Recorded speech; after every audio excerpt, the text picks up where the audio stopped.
لا الہ الا اللہ محمد رسول اللہ علیہ صلاۃ اللہ وآلہ والاحبہ۔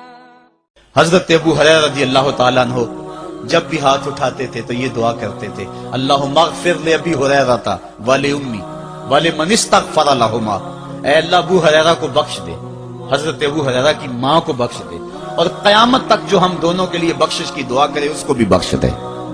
حضرت امام محمد بن سیرین ایک بزرگ ہوئے تابعی، جب بھی دعا کرتے تھے یہ دعا ضرور کرتے تھے، اے اللہ ابو ہریرہ کی بخشش کر دے۔ کسی نے کہا کہ تمہیں ابو ہریرہ رضی اللہ تعالیٰ عنہ کی ماں سے بڑی ہمدردی ہے؟ کہا ان سے جو ہمدردی ہونی ہے وہ تو ہونی ہے۔ انہوں نے کہا ہوا ہے اللہ ابو ہریرہ اور ان کی ماں کو بخش دے، جو ان کے لیے دعا کرے اس کو بھی بخش دے۔ تو میں دعا کر کے اپنی بخشش پکی کر رہا ہوں۔ تو والدین کے لیے دعا کرنا اللہ کی رحمت کو دعوت دینا ہے۔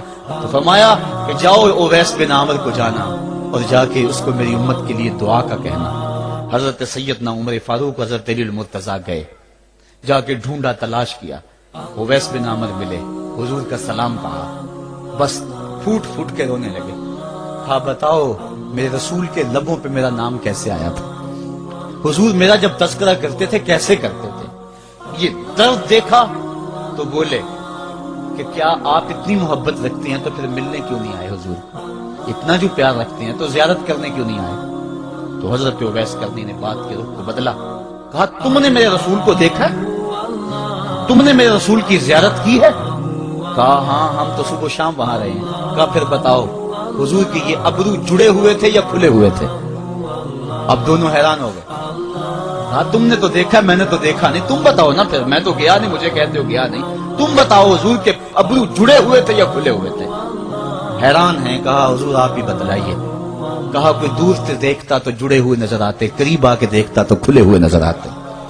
یہ وہ ہے جو ماں کی خدمت کرتا رہا اور حضور کے دربار میں حاضر نہیں ہو سکا، لیکن حاضری اس کی تھی، وہ جہاں بھی تھا وہ نبی کے قرب میں تھا۔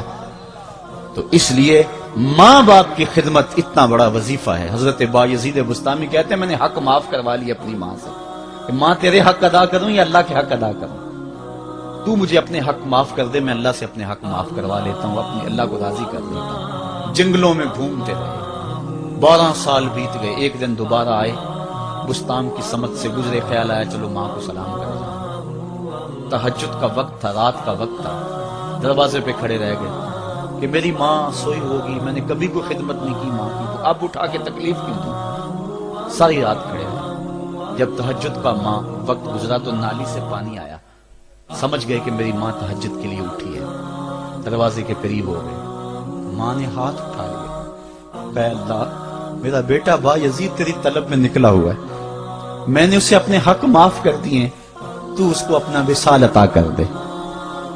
حضرت بایزید دروازہ کھٹکھٹانے لگے اور ماں کے قدموں میں لپٹ گئے اور رو کے کہنے لگے جس رب کو میں جنگلوں میں تلاش کرتا ہوں وہ تو رب میری ماں کے پاس ہے۔